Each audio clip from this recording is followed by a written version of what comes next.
Une enquête préliminaire avait été ouverte en décembre 2015 par le parquet de Nanterre contre le député FN du Gard pour diffusion d'images violentes sur Twitter. Le bureau de l'Assemblée nationale a levé ce mercredi l'immunité parlementaire de Gilbert Collard. Une enquête préliminaire avait été ouverte en décembre 2015 par le parquet de Nanterre pour diffusion d'images violentes visant Gilbert Collard, mais aussi Marine Le Pen. Les deux frontistes avaient diffusé sur Twitter des photos montrant la barbarie de Daesh, pour protester contre une interview du politologue Gilles Kepel sur BFM TV et RMC. Reka, plus grand que photo de Daesh, la guerre des tweets. En cet épisode, le journaliste Jean-Jacques Bourdin avait dressé un parallèle entre la montée en puissance du FN et du djihadisme. Ce parallèle fait ce matin entre Daesh et le FN est un dérapage inacceptable.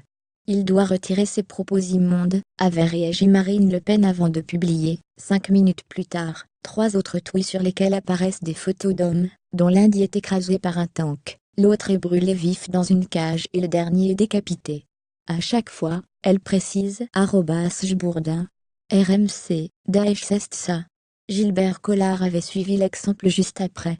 Marine Le Pen avait tweeté en décembre 2015 des images choquantes sans les flouter ou masquer des éléments NDRL, images modifiées par la rédaction capture d'écran Meuble Twitter. Gilbert Collard a aussitôt réagi ce mercredi en trouvant ridicule la levée de son immunité parlementaire. Quel beau procès en perspective, a-t-il ironisé. Unanimité du bureau de l'Assemblée, moins une voix que selon BFM TV, le bureau de l'Assemblée nationale a levé l'immunité parlementaire de Gilbert Collard à l'unanimité, moins une voix. Une seule députée a voté contre. Il s'agit de Clémentine Autain, France Insoumise. Contactée par l'Express, elle n'a pas répondu pour l'instant à nos questions.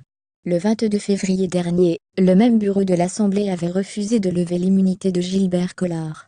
Le bureau du président Claude Bartolone avait indiqué alors que la demande de la justice n'était pas suffisamment précise.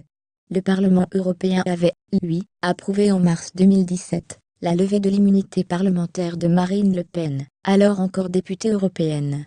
Ailleurs, sur le web, contenu proposé par Taboola.